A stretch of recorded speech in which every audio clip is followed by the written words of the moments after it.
Vamos lá. Nessa videoaula a gente vai trabalhar a função inorgânica óxido. Eu, particularmente, considero o óxido a função mais eclética, né? A mais bonita de todas, porque como ela tem como característica apresentar qualquer tipo de propriedade dentre as funções. Vamos tentar explicar. Quando você fala de um ácido, você fala de um hidrogênio ligado a um metal. Então, quando você pensa num ácido, você pensa em estruturas moleculares, você pensa, na teoria, em baixos pontos de fusão, serem líquidos, tenderem a ser gasosos.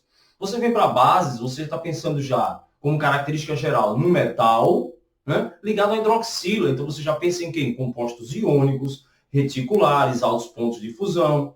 Vamos para sais, metais mais ametais, né, forças eletrostáticas maiores. Então, de novo, sólidos, iônicos, reticulares. Quando você vem para óxido, você não encontra uma característica fixa.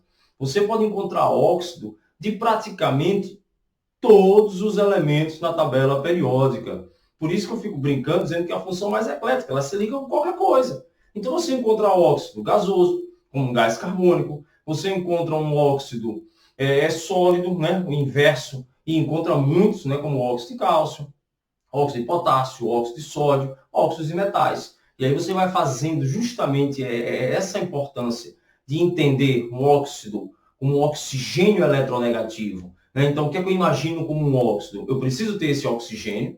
Esse oxigênio, ele é obrigatoriamente o mais eletronegativo.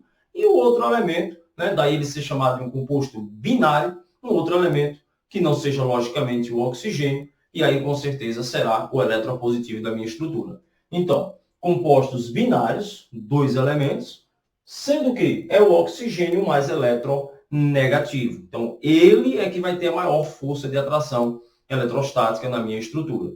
E aí, visualmente, quando você pensa que ele está ligado aos metais, você tende a imaginar uma ligação iônica. Então, você pensa num sólido.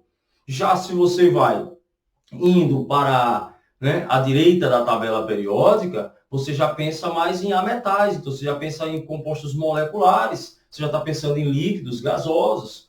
Por isso que eu brinquei com vocês no início dessa videoaula, que eu acho o óxido a função mais bonita, porque ela passa a ter uma variedade imensa de propriedades, de características, a depender com quem o oxigênio estará ligado. Certo? Então, a visualização é bem fácil.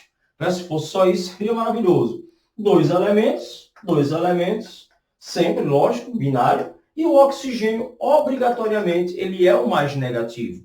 Ele será sempre o mais negativo. Por isso que a gente brinca, assim, popularmente, que só não existe óxido de um elemento, do flúor, né?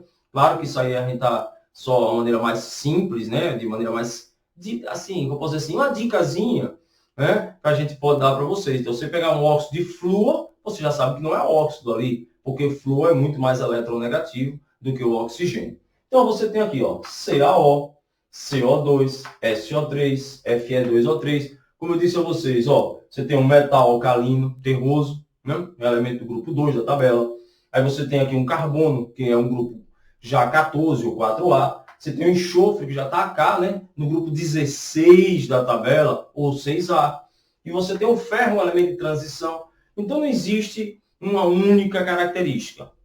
Você vai encontrar como propriedade de um óxido vários tipos de características, desde óxidos de altíssimos pontos de fusão a óxidos, né, de baixíssimos pontos de fusão, gasosos, extremamente voláteis, com ligações bem fracas, inclusive sofrendo sublimação, e tão fracas seriam as minhas interações intermoleculares. Certinho? Então, foi só um apanhado que vocês podem já visualizar pelo tipo de ligação, e aí é fundamental, a propriedade do seu composto.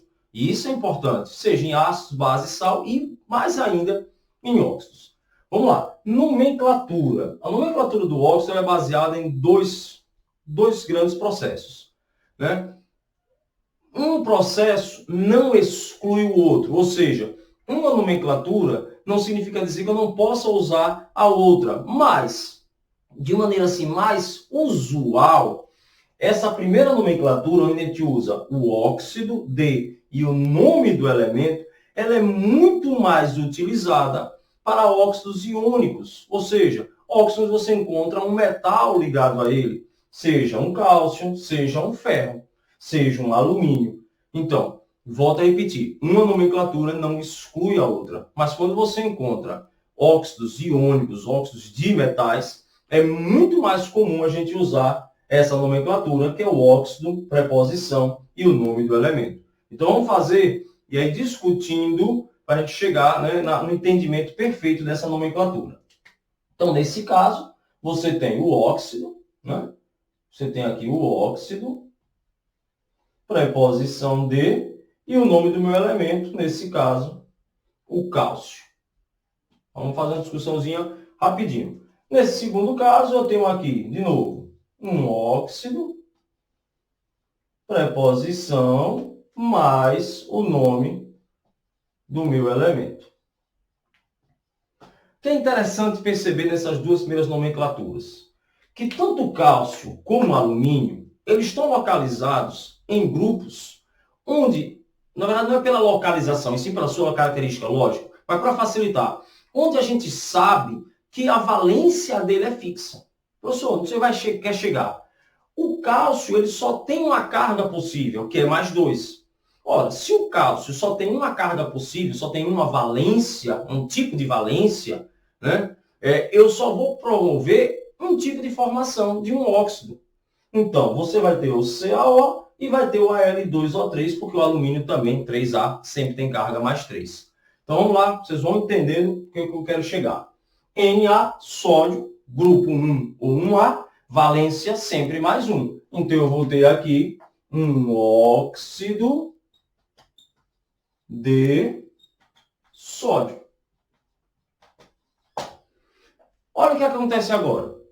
O ferro. O ferro é um elemento de transição. E a gente sabe que os elementos de transição podem apresentar mais de uma carga. Ou seja, podem apresentar mais de uma valência. E se eu posso me apresentar com mais de uma valência, eu posso ter mais de uma situação de formação de composto. Então, nesse caso, se faz necessário indicar qual é a valência. Porque se você disser óxido de ferro e óxido de ferro, você não vai saber qual é a sua estrutura. Então, a gente vai continuar dizendo óxido, preposição, elemento, só que agora eu preciso indicar qual é a carga, qual é a valência daquele metal. Então, nesse caso, o óxido de ferro 2. Né? É visual, né? Percebemos aqui que o oxigênio aqui é um óxido comum, como a gente diz, então ele tem carga menos 2. Se o oxigênio tem carga menos 2, o ferro tem carga mais 2.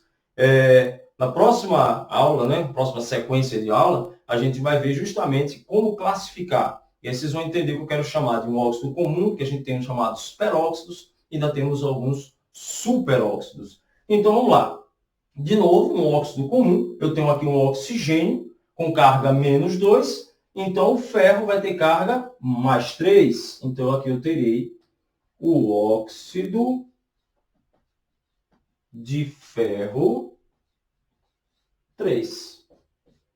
Existe uma nomenclatura também, né, utilizada, muito menos, ainda bem, eu vou explicar por que ainda bem, que a gente usar o sufixo oso e ico, né, que a gente usava muito lá em ácidos, que é para indicar o de maior grau de inox, ou de oxidação, e o de menor grau de inox, ou de oxidação. Nesse caso, como ele é o menor, ele seria o ferroso. E nesse caso, eu teria o férrico. Por que eu disse que ainda bem que não está sendo muito utilizada? Porque eu teria que sair decorando, né? Não tem outra palavra, teria que sair memorizando todas as valências dos metais de transição. O ferro, ao menos, né, é muito comum, a gente decora o ferro 2, o ferro 3. Mas se eu colocasse estanho, se eu colocasse chumbo, como é que a gente ficaria? Então, ainda bem, né, que ao menos nisso a gente vai evoluindo. E hoje em dia é muito mais cobrado em vestibulares pela carga, pela valência em número de oxidação em romanos. Certinho? Segundo tipo de nomenclatura, que não exclui a primeira, se eu quiser pegar essa nomenclatura e jogar para cá, né, eu teria um óxido de carbono 4. Né? O oxigênio é menos 2, menos 4, óxido de carbono 4.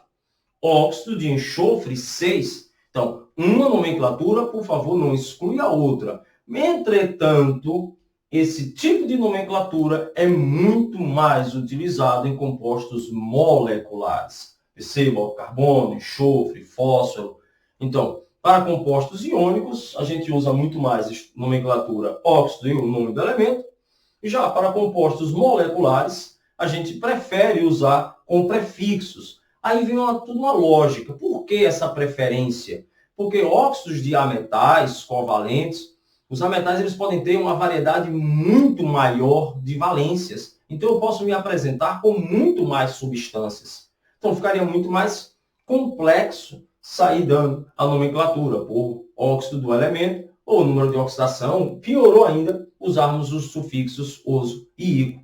Então, é muito mais tranquilo, né? Mais fácil para a gente, até que enfim, né? Facilitam para a gente, facilidade de você falar a quantidade, né? Usar o prefixo pela quantidade de oxigênio, preposição e a quantidade também do elemento.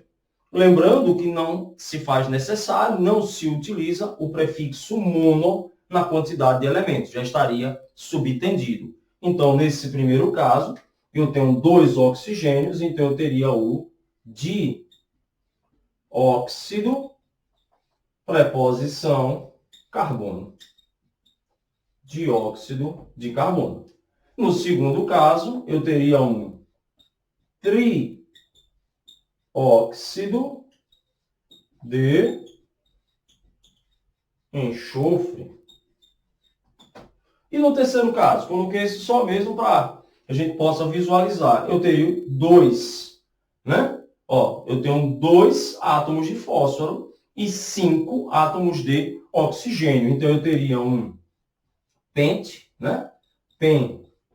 Pentóxido, preposição de, e agora de 2 fósforo. O pentóxido de fósforo. Veja que é uma nomenclatura maravilhosa. Por quê? Porque a gente, vamos fazer pensar o inverso. A gente ouvindo essa nomenclatura, a gente já sabe automaticamente a fórmula. E, por favor, o eletronegativo sempre no final da minha fórmula. As fórmulas pela IUPAC, elas têm grande característica de eletropositivo na frente, os eletronegativos atrás. Então, o oxigênio sempre vai vir no final da minha estrutura. Ok? Essa foi nossa primeira parte, né? Para não ficar um vídeo muito longo, na parte de caracterização e nomenclatura. Próximo vídeo agora, a gente vai continuar na parte de classificação, uma das partes mais importantes de óxidos. Onde havia a parte de óxidos ácidos, né? Chuva ácida, óxidos básicos, os peróxidos, e entender como é que eles funcionam. Certo? Um abração, pessoal.